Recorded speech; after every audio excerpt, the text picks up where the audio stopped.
¿Cómo están? Muy buenas noches. Me da mucho gusto tener aquí a Juan Pablo Villalobos. No sé, hacía cuentas, puede ser que hace 11 años te sentaste por acá a hablar de La Madriguera, ¿no? Sí. Y desde entonces te la has pasado escribiendo. Y entonces me mandaron Peluquería y Letras, ¿no? Y me puse a leer. La querías pasar a todo dar escribiendo en esta ocasión, ¿verdad? Fíjate que me preguntan mucho esto, como me dicen, oye, ¿te la pasaste bien escribiendo el libro, no? Se nota. Y la verdad tengo que decir que sí. Y a veces hasta me sentía medio tonto porque me reía escribiendo y sospechaba, dije, a lo mejor no está bien, porque tendría que dudar más, ¿no? Pero sí está bien, ¿no? No sé, eso me lo dirás tú. No, pero tú también. O sea, Juan Pablo, lo leíste 20 veces después de que lo escribiste, Sí, ¿no? sí, estoy muy contento, la verdad que sí, la respuesta ha sido buenísima. Entonces estoy muy, muy contento. ¿Es de pandemia? No, bueno, sí, pero no de la pandemia más dura. Yo vivo en Barcelona y sabes que allá la pandemia tuvo un confinamiento estricto durante 3 meses y ahí sí no escribí nada. O sea, yo pensaba que lo que hiciera en esa época no iba a servir porque era tan extraño todo que después iba a cambiar la realidad, o yo esperaba que cambiara la realidad y que entonces me iba a distanciar de lo que había escrito y no iba a ser inútil y preferí esperar. Y esto lo escribí ya cuando habíamos salido del confinamiento, pero estábamos en pandemia, seguimos en pandemia, ¿no? Sí, claro, un poco seguimos, pero digamos ya medio había vacunas, Sí. empezaban a salir Vacunas esas no, cosas. pero ya estábamos un poco Estamos. libres, sueltos en la calle. Ahora, no se ve, la verdad, o sea, no se ve la pandemia, no. Me gusta porque todos los escritores que respeto dicen, no, la pandemia vamos a escribir en 15 años, ahorita espérate, no hemos acabado de entender todo esto. Pero sí, a ver, cuando digo que te divertiste, se te nota de buen humor, porque hay una parte que marqué además, que me gusta, y dice, bueno, tendría que explicar que es una brasileña, quién sabe por qué, la pareja del autor y del escritor, y dice, si la vida esta que están viviendo, ¿no? Dice la brasileña es la parte aburrida, y dice el escritor, no, es la parte que ya no tiene tensión narrativa, ¿no? Pero creo que lo que sí hace el libro es meter tensión narrativa donde no hay tensión narrativa. Ese es el experimento, digamos, a ¿No? nivel narrativo. Llega un momento en mi vida, el personaje se parece mucho a mí, ¿no? Un poco nada más, un poquito, ¿no? es un mexicano que vive en Barcelona, Sí, que está que casado con una escribe, qué brasileña, curioso, que ha ¿no? publicado unos cuantos libros, Exacto. tiene 2 hijos, Exacto. un adolescente y una niña, todo se parece un poco. Y llega un momento en su vida en que está como todo muy bien, como todo muy a gusto. Y entonces de pronto se pregunta 2 cosas que yo creo que están en el libro. Uno, si acaso ya no va a poder escribir, porque ya de qué va a escribir. Porque no hay, porque Sí. diría la brasileña, Ya no hay conflicto. estamos tan bien que no hay conflicto, ¿no? Sí. Y el otro dice, sí, no hay tensión No hay narrativa. crisis, que de qué voy a escribir. Y la Exacto. segunda, que es política, y es, ¿será que me voy a hacer conservador? Porque en algún momento aquí pone, sí, la pequeña burguesía mexicana, ¿no? Sí, sí, sí. Vive un poco paranoica porque nunca sabe, etcétera, Sí, etcétera. sí, ¿no? sí. O sea, el ponerte a la defensiva por la paranoia de que alguien va a venir y a sacarte de ese estado ideal que lograste. Y como lo has logrado, como nos pasa a los que venimos de la clase media, ¿no? Y que crecimos en los 80s, vimos inflaciones, devaluaciones, vivimos asustados viendo a nuestros padres hacer cuentas, haciendo fila en la gasolinera para llenar el tanque antes de que subiera el precio. Todo eso que lo vivimos, tenemos miedo siempre de caer, ¿no? O sea, tenemos como la amenaza de vas a volver a ser pobre, güey.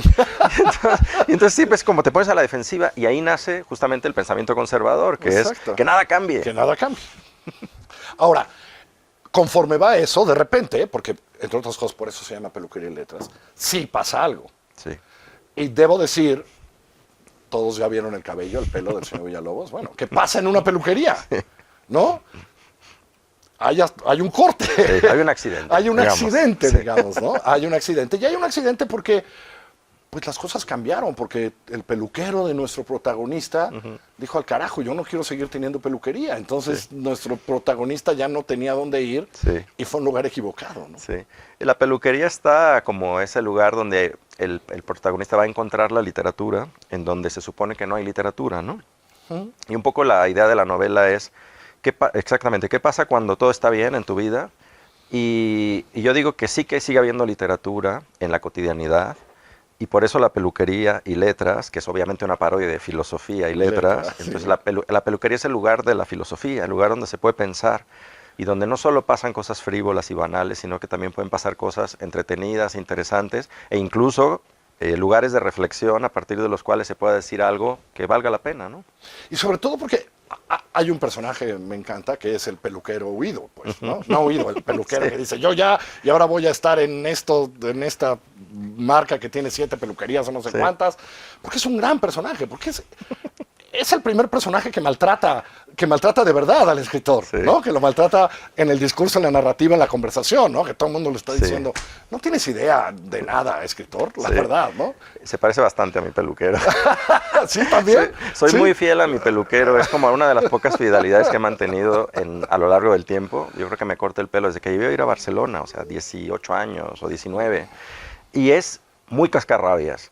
Entonces, todo el tiempo que me corto, cada vez que voy y me corto el pelo, son media hora de quejarse. Todo está mal, todo se va a ir al En Barcelona hay más de una persona así, ¿eh? Sí, un poco. Ha sido mi experiencia catalana, digamos. Si es que hay más de una persona así en Cataluña, es que es un ¿no? tono. Es el tono. El tono, digamos, el tono narrativo de Barcelona es la queja, es quejarse. Y mi peluquero es como un campeón de la queja. Y entonces yo siempre sospecho que él un día se va a cansar de lo complicado que es que él lleve su propio negocio, y ahí tengo la fantasía paranoica de perder al peluquero, ¿no? De que tu peluquero se vaya a la otra punta de la ciudad y ya no puedes ir a cortarte el pelo con él, ¿no? Y a partir de ahí viene toda la aventura. Y que el escritor entonces pues tiene que buscar otras cosas, ¿no? Así es. Entonces, cosas rarísimas. Nosotros los que no tenemos pelo ya no sabemos esas cosas. Pero sí, cuando va buscando las otras, ¿no? ¿Cómo se llama la otra, la que nunca va? La bretona. No, la bretona sí, no, pero hay otra, ¿no? Que dice que si vas a no sé dónde. Ah, la de la queratina. La de la queratina. Yo dije, ¿qué es eso de la queratina, no? Etcétera. Pero también esa cotidianidad de la aventura es lo que es muy padre de todo el libro. Porque todo es muy cotidiano, todo es muy cercano para muchos de nosotros, ¿no? Todo esto viene de lo que ahora me interesa realmente escribir, que tiene que ver con buscar lo literario lejos de las grandes historias con mayúscula, ¿no?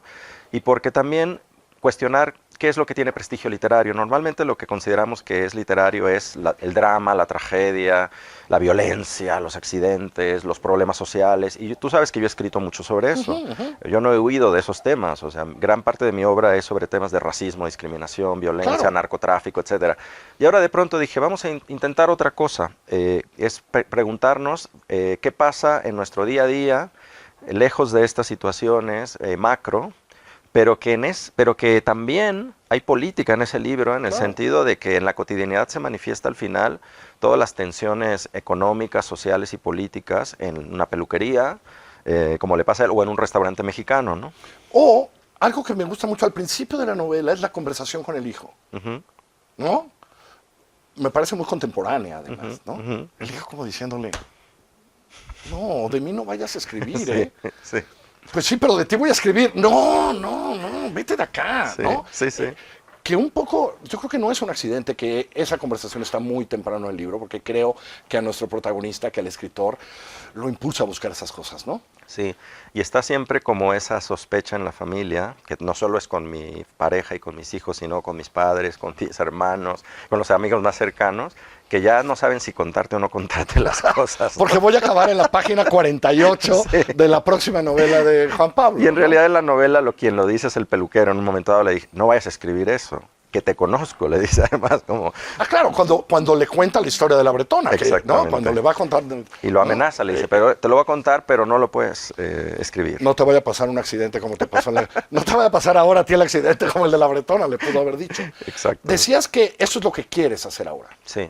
Que estás en eso. Sí, digamos que todo venía antes de la madriguera, de no tengo, ¿no? No voy a pedir a nadie que me crea, sí. Pedirle a nadie que me crea. De todas esas cosas dices, a ver, ¿qué tal si hacemos literatura de eso, de la vida cotidiana? Y de la pregunta sobre la felicidad que estaba en el origen de la escritura de este libro y de otros que a lo mejor ya no escribo.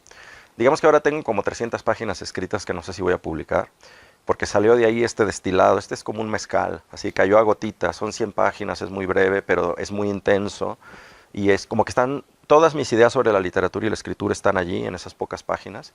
Y la pregunta era, ¿qué sucede cuando se acaban los cuentos infantiles?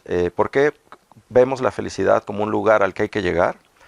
El camino del héroe, ¿no? Vencer los obstáculos, transformarse, llega ahí, llega la felicidad y entonces se acabó.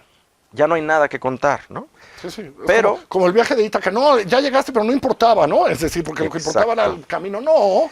Pero Entonces, la pregunta es, no, sigue habiendo literatura. Exacto, ¿no? Y ahí es la pregunta, ¿qué hay que contar? ¿No? Y ahí es donde empiezo yo ahora a reflexionar qué tipo de literatura se puede hacer, empezando por el final de los cuentos infantiles, ¿no? Por eso la novela empieza diciendo, éramos felices y comíamos tacos, ¿no?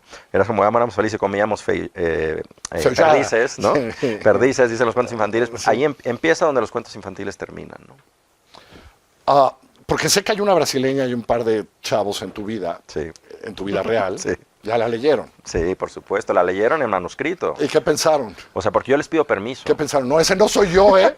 Hubo una cosa muy graciosa con mi hijo. Yo, por supuesto, cuando incluyo personajes que se parecen mucho a los de la vida real, suelo comentárselos y a veces incluso se los doy a leer, como pasó con mi esposa y mis hijos. Les dije, hay esto, si ustedes son personajes, lo típico, sí son pero no son, etcétera. Pero me gustaría que lo leyeran y me dijeran si se sienten incómodos con algo, si quieren que quite o cambie, porque yo creo que eso hay que hacerlo. Y mi hijo me dijo, te voy a dar unas correcciones, ¿no? Entonces había un diálogo donde digo, el adolescente ya no leía, ahora estaba pasando por una etapa Sí, donde sí. lo que le interesaba era el rap, ¿no? El rap, sí. Y por eso tiene un vocabulario bueno por el rap, ¿no? Y entonces me dice, no, por las rimas multisilábicas de las batallas de rap, ¿no? O sea, me corrigió y me gustó tanto que de hecho aparece así Y en el aquí libro, está. ¿no? Y ahí están las mezclas entre realidad y literatura, ¿no? Y te lo dijo en catalán todo eso, ¿no? Me lo dijo, entre nosotros hablamos en castellano. Correcto. De verdad fue un placer echarme esto, Juan Pablo. Me da mucho gusto que pases por México de vez en cuando. Muchísimas Peluquería y gracias. Letras, ya está a la venta. Corran, cómpranlo, léenlo, se van a divertir, sobre todo, pero se van a divertir a la buena, es decir, no se van a divertir, no van a salir brincando, van a sonreír un chorro cuando lo lean. Muchísimas Juan Pablo gracias. Villalobos, Peluquería y Letras, Anagrama, ya está a la venta, corran todos.